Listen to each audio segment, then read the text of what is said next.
Mi esposo trajo a su amante embarazada a nuestra casa una lluviosa noche de jueves, rodeó sus hombros con un brazo y me miró con esa clase de fría confianza que solo un cobarde confunde con fortaleza.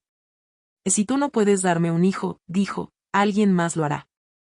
Luego besó su frente en mi cocina, la misma cocina que yo había pintado con mis propias manos 3 veranos antes, mientras él se quedaba cerca bebiendo cerveza y prometiéndome que envejeceríamos juntos en esa casa. No grité. No lloré.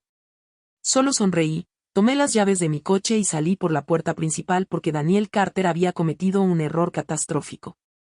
Él pensaba que la infértil era yo. La lluvia me acompañó todo el camino por la Interestatal 88, difuminando las luces naranjas de la carretera en largas y temblorosas líneas sobre el parabrisas y, en algún punto entre el centro de Chicago y Naperville, me di cuenta de algo extraño. Mis manos estaban firmes. Después de todo lo que acababa de pasar, después de la humillación, la crueldad y toda aquella actuación deliberada, yo no estaba temblando. Estaba agotada. Hay una diferencia. La gente cree que la traición llega como una explosión. En realidad, llega lentamente, en silencio, como agua filtrándose por una pared hasta que un día el techo entero se derrumba sobre tu cabeza. Para cuando Daniel llevó a Cale a nuestra casa, nuestro matrimonio ya llevaba años muriendo. Yo simplemente era la última persona dispuesta a enterrarlo. Mi nombre es Emily Carter. Tengo 34 años y durante casi 12 años trabajé como enfermera pediátrica en el Rush University Medical Center. Pasaba la mayor parte de mis días consolando a niños asustados y a padres agotados. Y en algún momento del camino, me volví muy buena calmando a los demás mientras ignoraba el lento desastre que se desarrollaba dentro de mí. Daniel y yo llevábamos 7 años casados. Nos conocimos en una fiesta en una azotea el 4 de julio en el centro de la ciudad.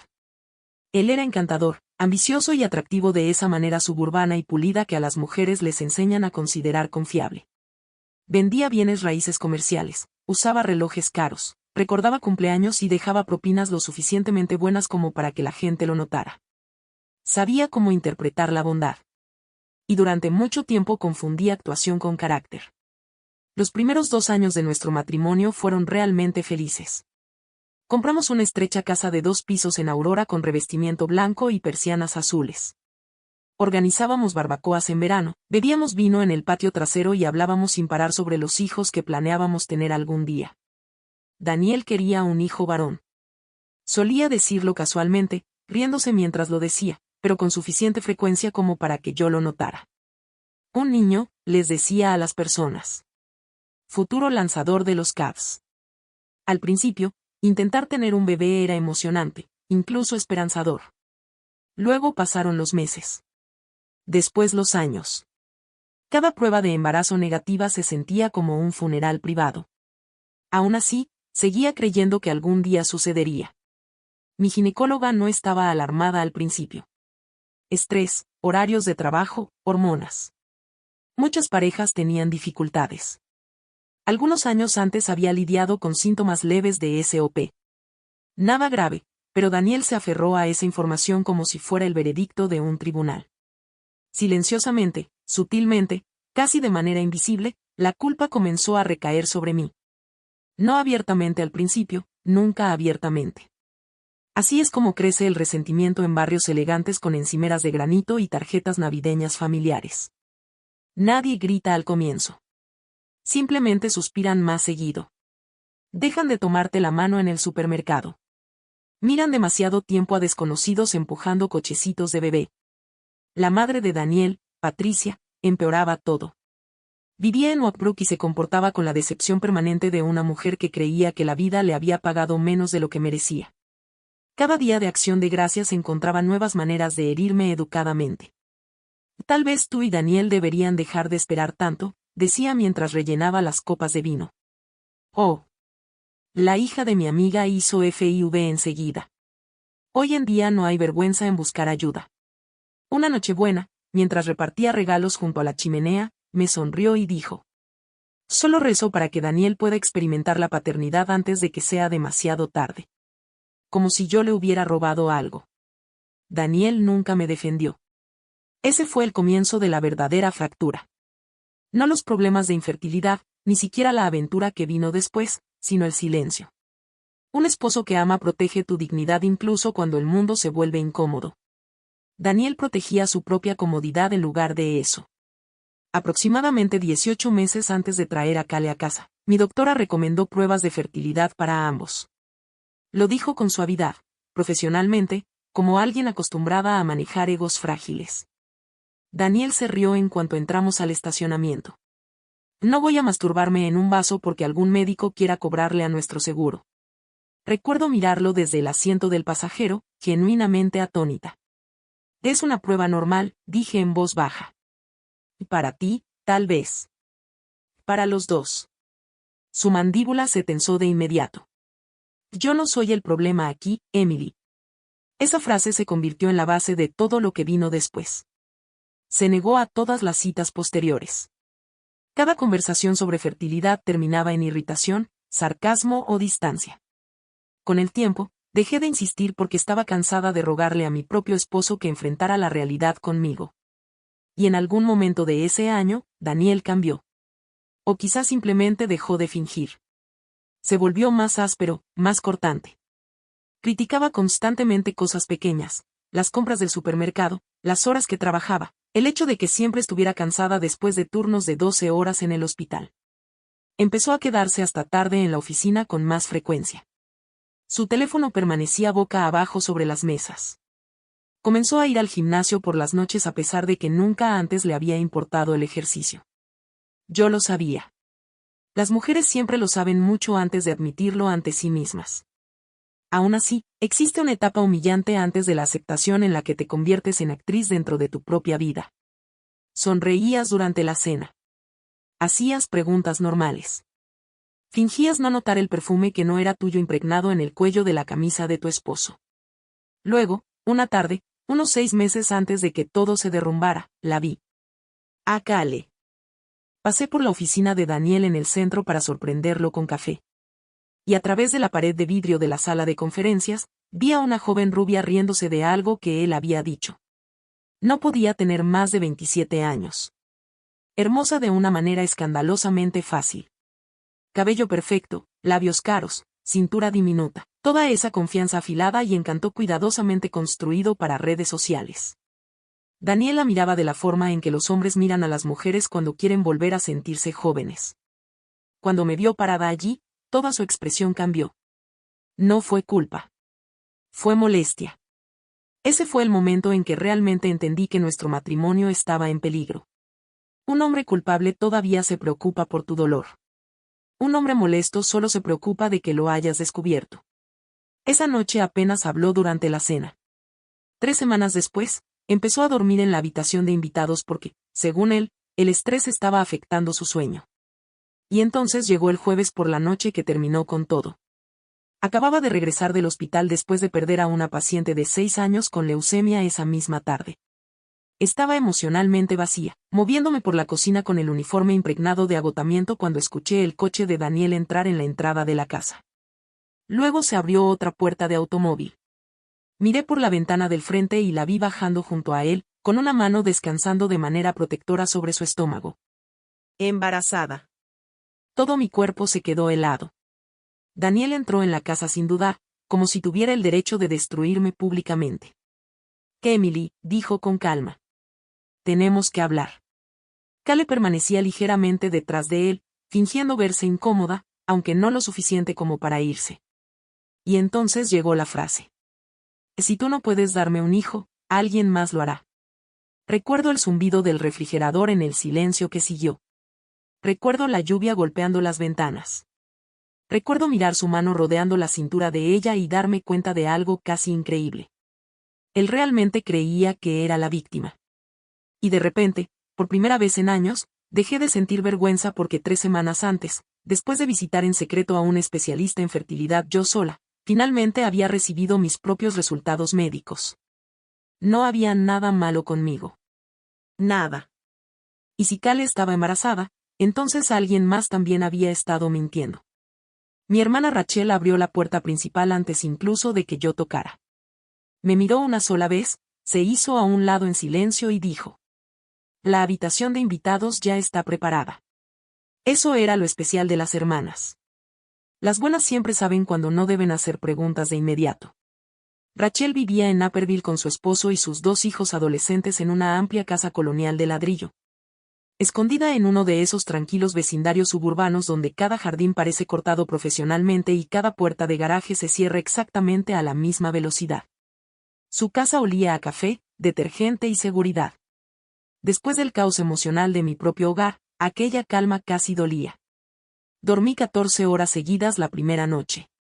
A la mañana siguiente desperté desorientada, mirando unas paredes beige desconocidas mientras la lluvia golpeaba suavemente las ventanas y, por un bendito segundo, olvidé todo. Entonces recordé la expresión en el rostro de Daniel cuando rodeó a Cale con el brazo. No culpa. Victoria. Como si humillarme hubiera restaurado de algún modo su masculinidad. Me quedé allí mucho tiempo mirando el ventilador del techo girando lentamente sobre mí. Y debajo del dolor, debajo de la tristeza, otra sensación comenzó a instalarse. Claridad. Llega un momento en ciertos matrimonios en que el amor muere tan silenciosamente que puedes escuchar la verdad debajo de él. Y la verdad era esta. Daniel había pasado años convenciéndose de que yo era el problema porque la alternativa lo aterrorizaba. Y ahora un niño inocente, posiblemente ni siquiera suyo, se había convertido en parte de esa mentira. Rachel me encontró abajo cerca del mediodía, sentada en la isla de la cocina envuelta en una de sus sudaderas enormes. ¿Tienes hambre?, preguntó con suavidad. No mucho. ¿Tan malo fue? Solté una risa cansada. La trajo a casa. Rachel se quedó inmóvil a mitad de servir café. ¿Qué? Está embarazada. El silencio que siguió se sintió lo suficientemente pesado como para romper vidrio. Rachel nunca había querido mucho a Daniel. Lo toleraba porque yo lo amaba. Pero incluso años atrás solía llamarlo encantador de manera performativa, algo que en ese entonces me molestaba porque sonaba pretencioso e injusto.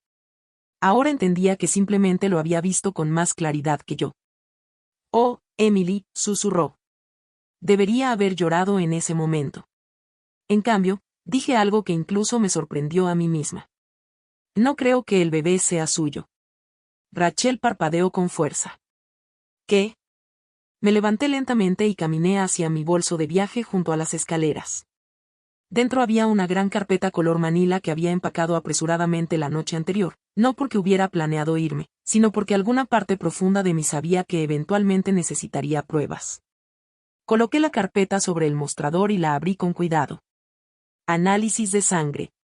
Paneles hormonales. Ultrasonidos. Evaluaciones de fertilidad. Rachel hojeó los papeles, confundida. Pensé que tu doctora dijo. Y dijo que tuve problemas hormonales leves hace años, la interrumpí en voz baja.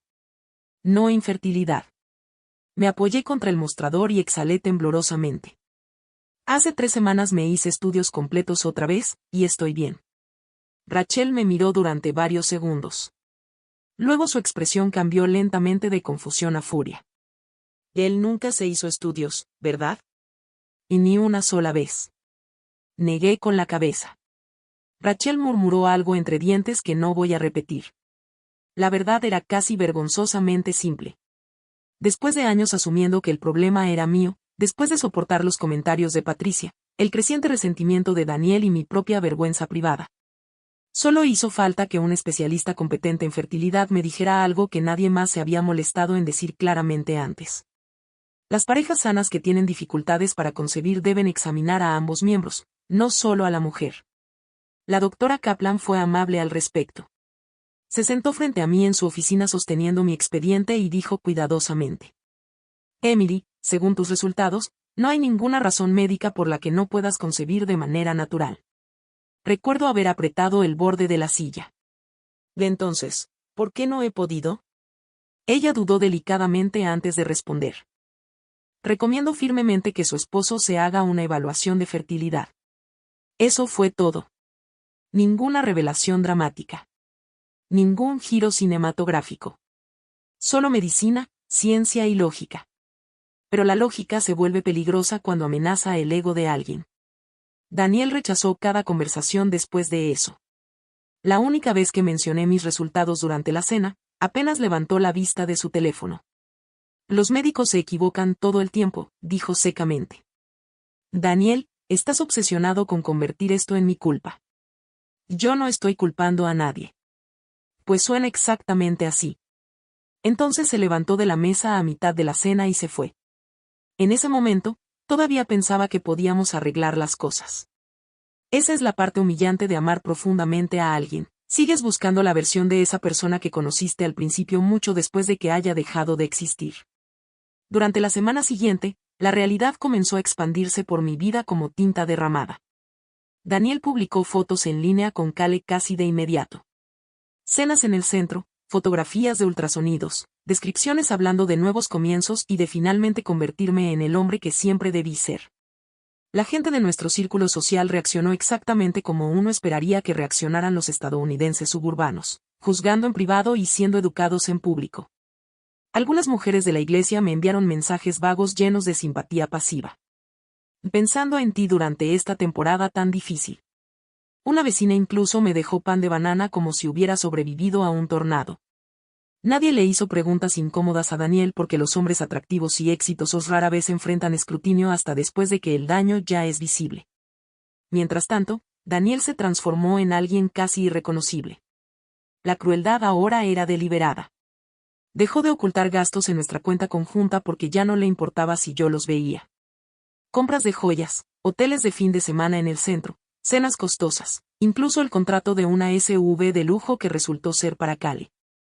El esposo de Rachel, Mark, me ayudó a contactar a una abogada de divorcios llamada Linda Moreno, una mujer aguda y serena de unos 50 años cuya oficina tenía vista al río DuPage. Después de escuchar mi historia en silencio, Linda entrelazó las manos. Emily, dijo cuidadosamente, ¿quieres venganza o quieres protección?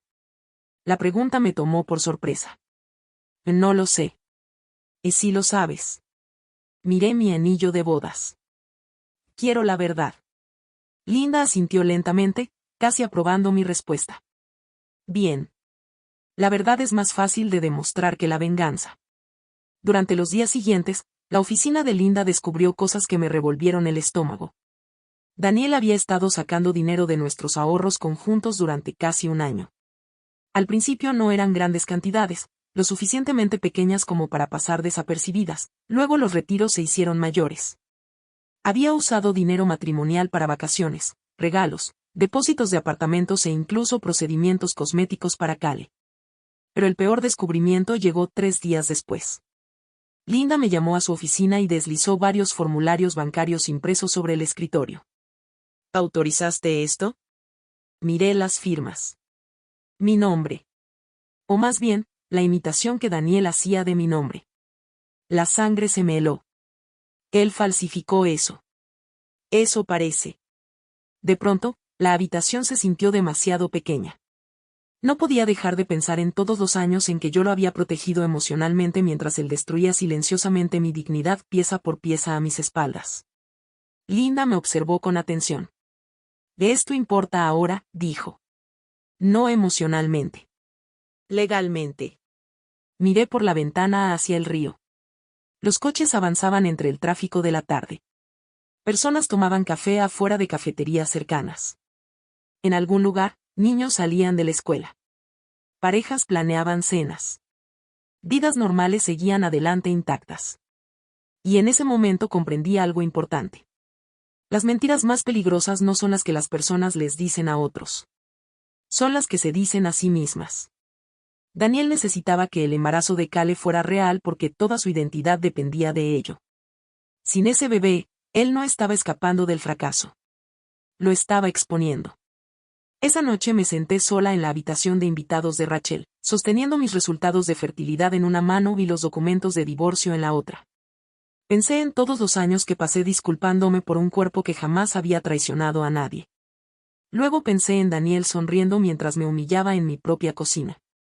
Y por primera vez desde que dejé mi casa, sonreí yo también. No porque estuviera feliz, sino porque finalmente entendía hacia dónde iba esta historia. Y Daniel Carter no tenía absolutamente ninguna idea de lo que le esperaba. Para cuando el invierno cayó sobre Illinois, Daniel ya había reescrito completamente nuestro matrimonio en una historia donde él era el esposo herido que finalmente escapó de una esposa fría e infértil. Y la gente le creyó. No completamente, no abiertamente, pero lo suficiente. Esa es la verdad desagradable sobre la simpatía pública. A menudo pertenece a quien habla primero y sonríe mejor. Daniel era excelente en ambas cosas. Publicaba fotografías cuidadosamente planeadas con Cale cada pocos días. Sesiones de maternidad cerca del Riverbank, cenas costosas en el centro, imágenes borrosas de ultrasonidos acompañadas de frases sobre gratitud y segundas oportunidades. En cada foto parecía triunfante, como un hombre que finalmente había conquistado una tragedia privada. Mientras tanto, yo me convertí en el fantasma en el fondo de mi propia vida. Los vecinos evitaban mirarme a los ojos en el supermercado porque los estadounidenses han perfeccionado el arte de la incomodidad educada. Los amigos dejaron de llamar porque el divorcio pone nerviosa a la gente. Les recuerda lo frágiles que podrían ser realmente sus propios matrimonios. Solo Rachel permanecía consistentemente furiosa por mí. Una tarde de domingo, mientras doblábamos ropa en su sótano, levantó su teléfono y dijo: «Te juro por Dios que si veo una publicación más de tu esposo, voy personalmente a Chicago». Miré la pantalla. Daniel había subido otra foto. Cale estaba sentada frente a un árbol de Navidad decorado, usando ropa de maternidad color crema mientras Daniel se arrodillaba a su lado sosteniendo su vientre. La descripción decía: «Algunas bendiciones llegan después de años de sufrimiento». Rachel parecía lista para cometer homicidio. Y yo sorprendí a ambas al reír suavemente. No porque fuera gracioso, sino porque era patético. Daniel ya no estaba celebrando la paternidad. Estaba interpretando masculinidad para una audiencia. Y las actuaciones siempre terminan derrumbándose. Después de Año Nuevo, el proceso de divorcio se volvió más desagradable. Daniel presentó primero la demanda, algo que Linda me aseguró que era mayormente simbólico, pero la petición en sí se sintió como una bofetada en la cara. Ocultas entre las exigencias financieras y las solicitudes de propiedades había referencias sutiles a dificultades de fertilidad de larga duración dentro del matrimonio. No eran lo suficientemente explícitas para considerarse difamación, pero sí lo bastante crueles para seguir humillándome. Linda leyó el documento tranquilamente desde su escritorio mientras yo permanecía inmóvil. «Quiere la casa», dijo. «También está solicitando reducir las consideraciones económicas debido a la presión financiera relacionada con tratamientos de fertilidad». La miré fijamente. «Casi ni siquiera hicimos tratamientos». «Lo sé». «¿Qué presión financiera?». Linda me observó largamente. «Emily, los hombres como tu esposo no construyen argumentos legales alrededor de la verdad. Los construyen alrededor de la imagen». Esa frase se quedó conmigo. Imagen. Toda la vida de Daniel giraba alrededor de la imagen. Sus trajes entallados, sus relojes de lujo, su costosa membresía del gimnasio, la personalidad perfectamente diseñada en redes sociales de un proveedor suburbano y seguro de sí mismo. Y ahora el embarazo de Cale se había convertido en la prueba definitiva de su masculinidad. Sin ese bebé, todo se desmoronaba. Linda se recostó pensativa en su silla. «Hay algo más». «¿Qué cosa?». «Dadas las circunstancias, podemos solicitar una verificación de paternidad una vez que nazca el bebé». Parpadeé. «¿Quieres decir una prueba de ADN?». «Sí». Bajé lentamente la mirada hacia mis manos. Parte de mí todavía se resistía a la idea porque, a pesar de todo, la aventura, la humillación y las mentiras, alguna parte obstinada de mi corazón aún recordaba al hombre que una vez amé. Entonces recordé a Daniel besando a Cale en mi cocina. «Así él está tan seguro», continuó Linda en voz baja, «no debería oponerse». Ella tenía razón. 3 días después, Daniel perdió completamente la cabeza. Me llamó 6 veces seguidas después de recibir la solicitud de la oficina de Linda. Ignoré todas las llamadas hasta que finalmente dejó un mensaje de voz. «Ahora sí te estás humillando, Emily», espetó. «Estás resentida, celosa y honestamente esto ya es patético». Debajo de la ira, su voz sonaba tensa. No confiada. Amenazada. Guardé el mensaje. Luego vino Patricia. Mi ex-suegra me invitó inesperadamente a almorzar en un restaurante de Oakbrook. Contra mi mejor juicio, fui. Llegó usando perlas y decepción, como siempre. Durante varios minutos incómodos habló del clima, el tráfico y las renovaciones de la iglesia, esa clase de conversaciones vacías que la gente usa para evitar tocar directamente minas emocionales. Finalmente suspiró. Daniel dice que estás haciendo difícil el divorcio. Casi sonreí. Qué interesante. Patricia dobló cuidadosamente su servilleta. Emily, sé que esta situación ha sido dolorosa para ti, pero Cale ahora está esperando a su hijo. Ahí estaba. La acusación silenciosa escondida debajo de la simpatía. La miré directamente. ¿Daniel alguna vez te dijo que se negó a hacerse pruebas de fertilidad? Ella frunció ligeramente el ceño. ¿Qué? Nunca se hizo estudios, Patricia. Ni una sola vez. Eso es ridículo. Es verdad. Por primera vez en años, la incertidumbre cruzó fugazmente su rostro. Pero solo por un instante, porque la negación es hereditaria en algunas familias. Bueno, dijo rígidamente, sin importar que, lo hecho está.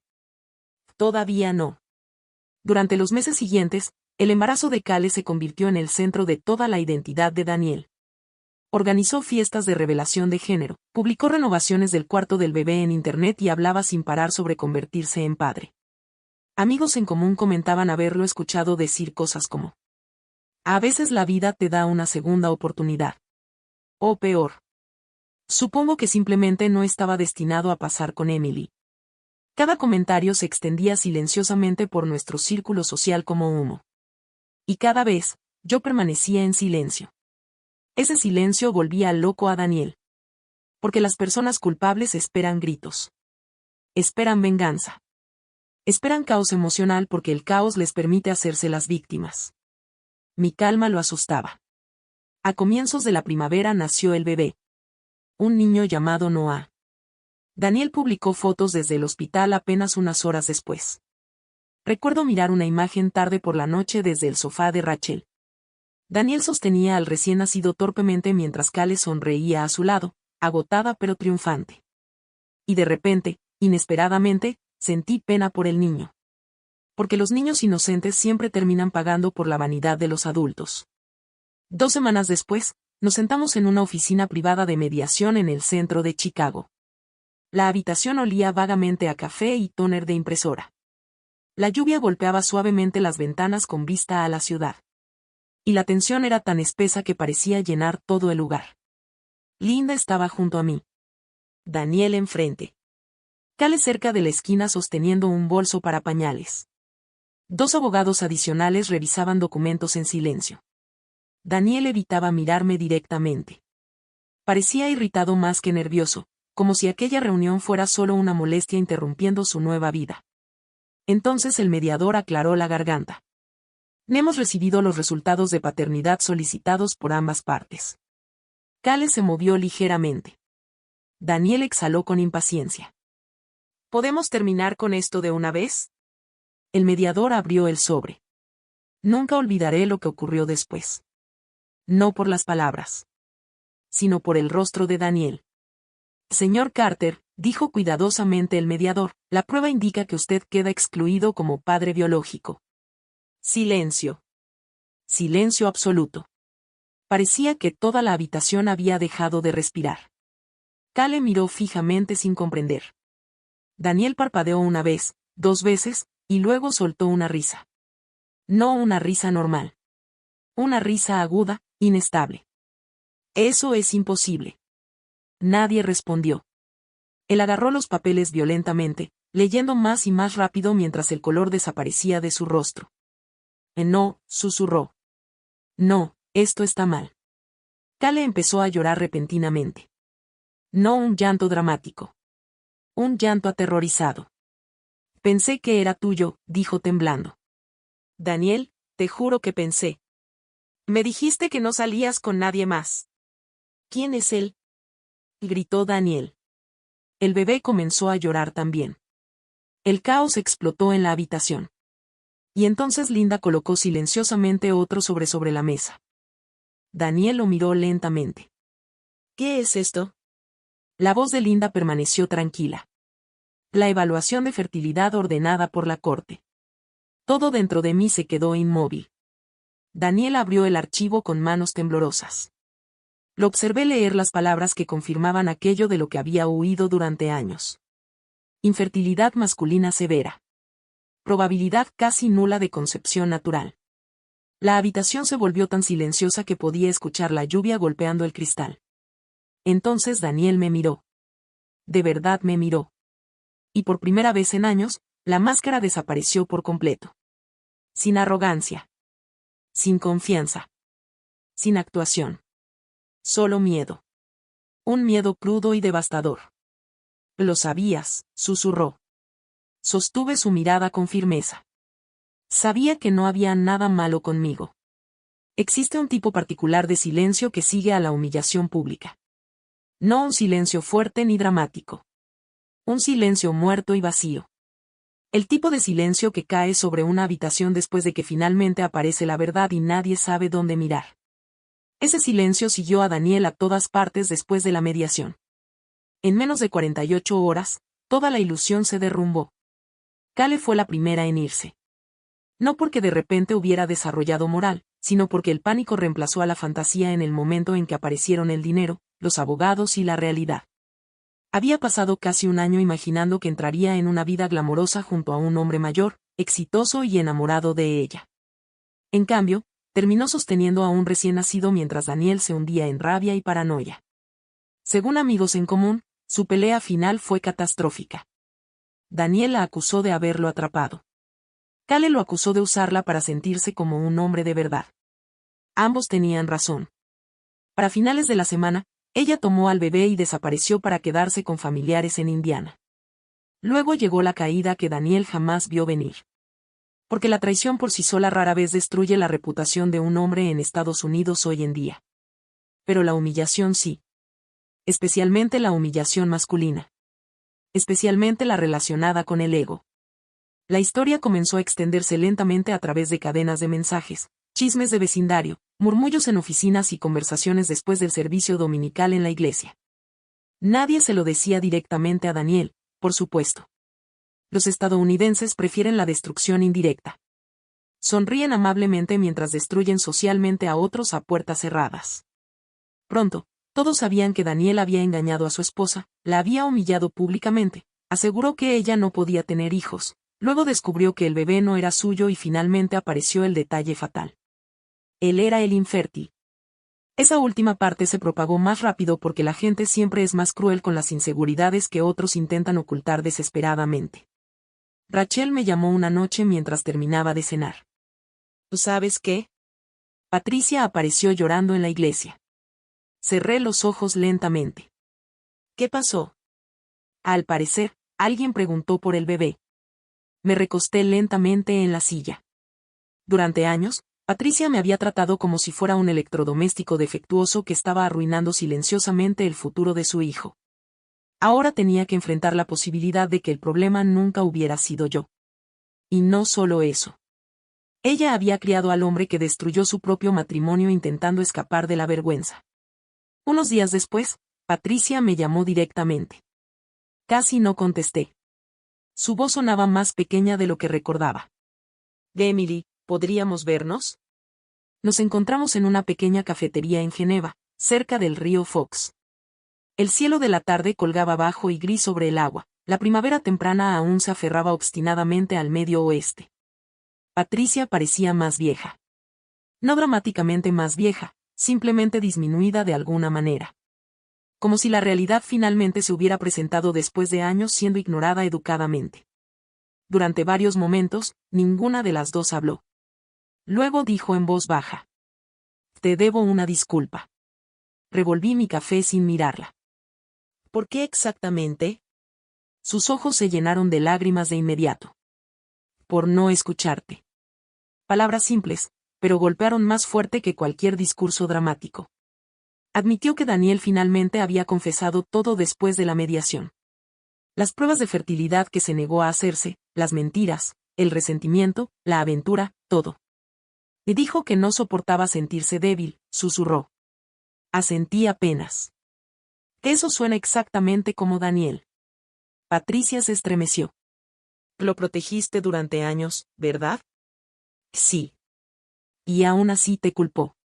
Miré por la ventana de la cafetería hacia el río. Sí. La parte más triste no había sido la infidelidad. Ni siquiera la humillación. Fue darme cuenta de que pasé años cargando dolor emocional por un hombre que jamás habría hecho lo mismo por mí. Patricia lloró en silencio, secándose los ojos con dedos temblorosos. No merecías nada de esto.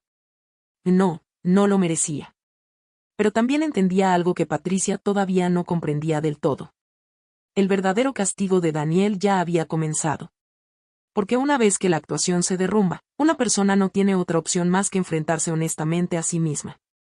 Y Daniel había pasado toda su vida evitando ese encuentro. Durante el mes siguiente, las piezas de su vida cuidadosamente construidas siguieron cayéndose una por una. Su rendimiento en el trabajo empeoró gravemente. Uno de los investigadores financieros de Linda descubrió más uso indebido de fondos matrimoniales compartidos. Y aunque no se presentaron cargos criminales, el escándalo llegó a su empresa lo suficientemente rápido como para importar. Los clientes comenzaron a sentirse incómodos. Los colegas se distanciaron. Luego vino el alcohol.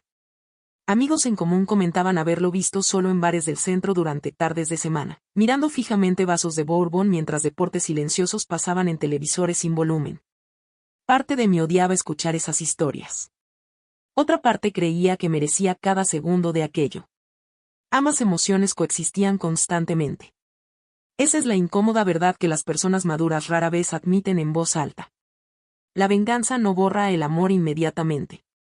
A veces sigues lamentando a alguien mientras observas cómo la justicia lo destruye al mismo tiempo. Una tarde de finales de abril, regresé a casa de Rachel después del trabajo y encontré a Daniel sentado en su coche al otro lado de la calle. Durante un largo momento, ninguno de los dos se movió. Luego él salió lentamente. Se veía terrible. No terrible de estrella de cine. Terrible de verdad. Sin afeitar, pálido, agotado, como alguien que no había dormido bien en semanas. Rachel también lo vio desde la ventana frontal y marchó inmediatamente hacia la puerta. Voy a llamar a la policía. No, dije suavemente. Está bien. Ella no parecía convencida, pero retrocedió. Salí de la casa. El viento frío se movía entre los árboles mientras Daniel permanecía junto a la acera con las manos hundidas en los bolsillos del abrigo. Durante varios segundos no pudo mirarme a los ojos. Eso por sí solo me dijo todo. Finalmente habló. Perdí mi trabajo. No dije nada. Lo llamaron reestructuración, soltó una risa vacía, pero ambos sabemos lo que realmente fue. Seguí en silencio. Entonces levantó la mirada y lo que vi me asustó ligeramente. No porque pareciera peligroso, sino porque parecía roto de una forma que jamás imaginé posible. Arruiné todo, susurró. La honestidad en su voz golpeó más fuerte que cualquier enojo. Crucé los brazos contra el frío. ¿Por qué estás aquí? Tragó saliva con dificultad. Porque necesitaba que escucharas esto de mí. Esperé. Y finalmente, después de años de arrogancia, culpas y cobardía emocional, Daniel Carter dijo la verdad. Cuando no podíamos tener hijos, hizo una pausa temblorosa, empecé a sentirme menos hombre. Las palabras parecían dolerle físicamente. Cada vez que alguien preguntaba por hijos, cada baby shower, cada fiesta familiar, me sentía humillado. Y cuando tu doctora sugirió las pruebas. Apartó la mirada. No pude hacerlo. Podrías haberlo enfrentado conmigo. Lo sé. Pero en lugar de eso, me castigaste por ello. Su rostro se quebró ligeramente. Entonces me convencí de que tenía que ser culpa tuya. Porque si no lo era. Dejó de hablar. Porque si no era culpa mía, entonces habría tenido que enfrentar su propio miedo, su propia fragilidad, su propia vergüenza. Y en lugar de enfrentar esas cosas honestamente, eligió destruir a la persona que más lo amaba. Daniel se pasó ambas manos lentamente por el rostro. Cuando Kale quedó embarazada, rió amargamente, pensé que eso demostraba todo. No, dije suavemente. Necesitabas que lo demostrara. Sus ojos se llenaron inmediatamente de lágrimas. Eso me sorprendió más que cualquier otra cosa. Nunca había visto llorar a Daniel. Ni cuando murió su padre. Ni durante nuestros problemas de fertilidad. Ni siquiera durante la separación. Pero ahora, de pie solo en una tranquila calle suburbana, sin nada protegiendo ya su ego, finalmente parecía humano. Lo siento, susurró. Y por primera vez en meses, le creí. Pero sinceridad y consecuencias no son lo mismo. Miré al hombre con quien alguna vez planeé pasar toda mi vida y comprendí algo profundo. Ya no quería venganza. Porque la venganza ya había sucedido. No mediante gritos. No mediante crueldad.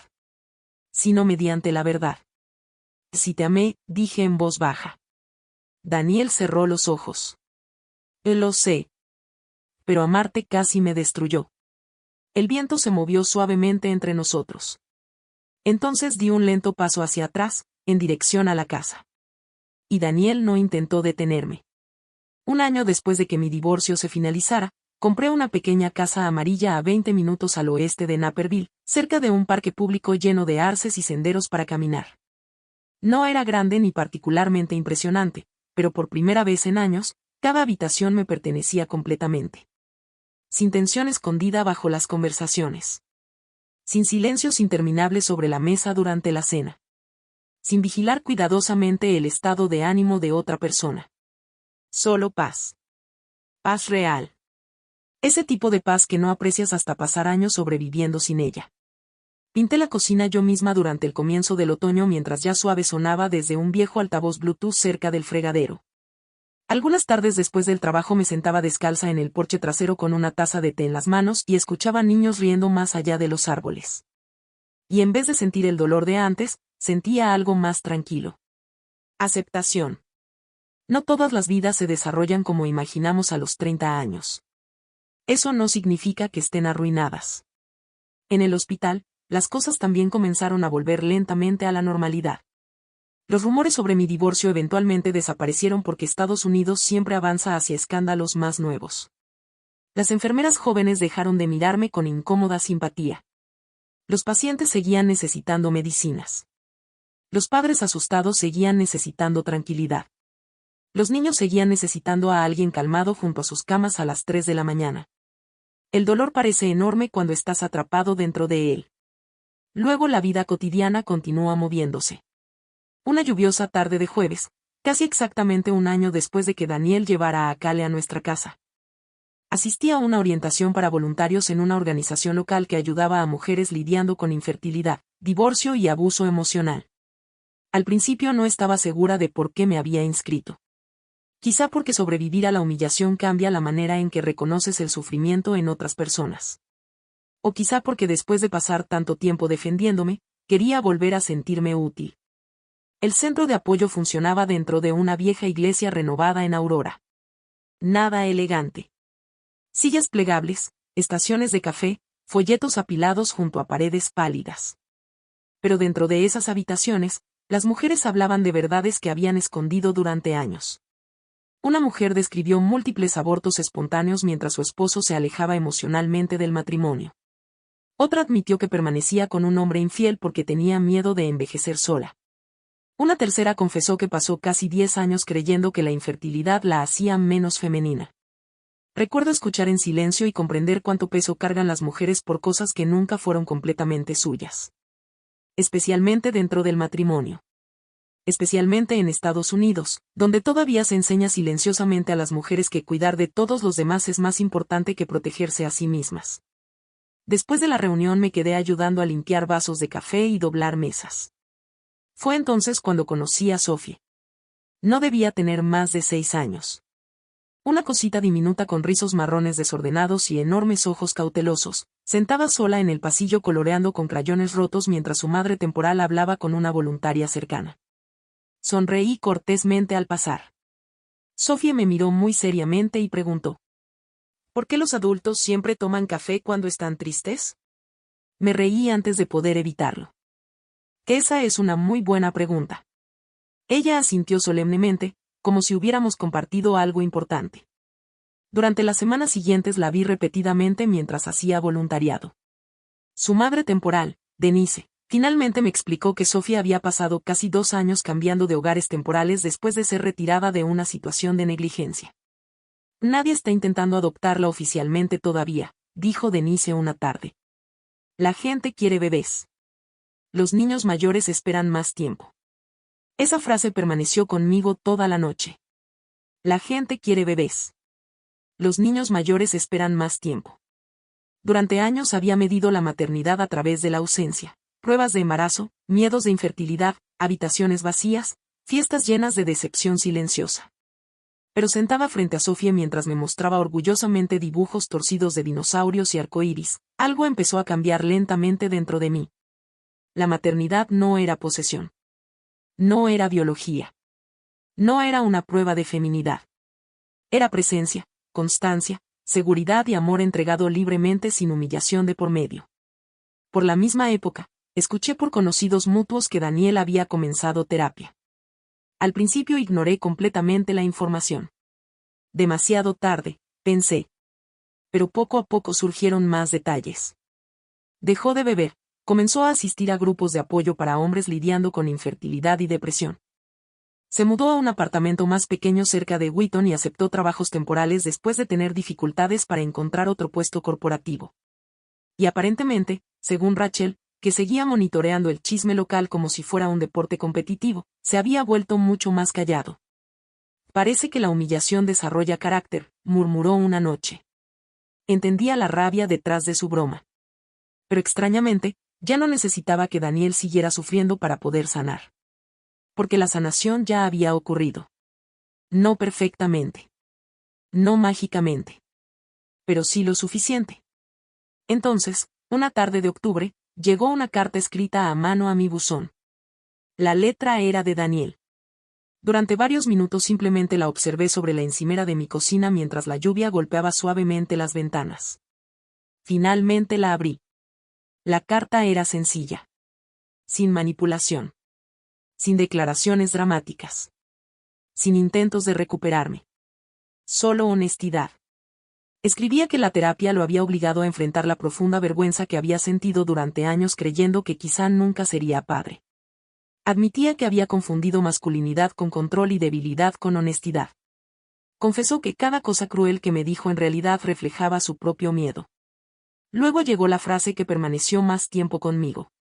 Te culpé porque no podía soportar mirarme a mí mismo. Leí la carta 2 veces y luego la doblé cuidadosamente antes de guardarla en un cajón.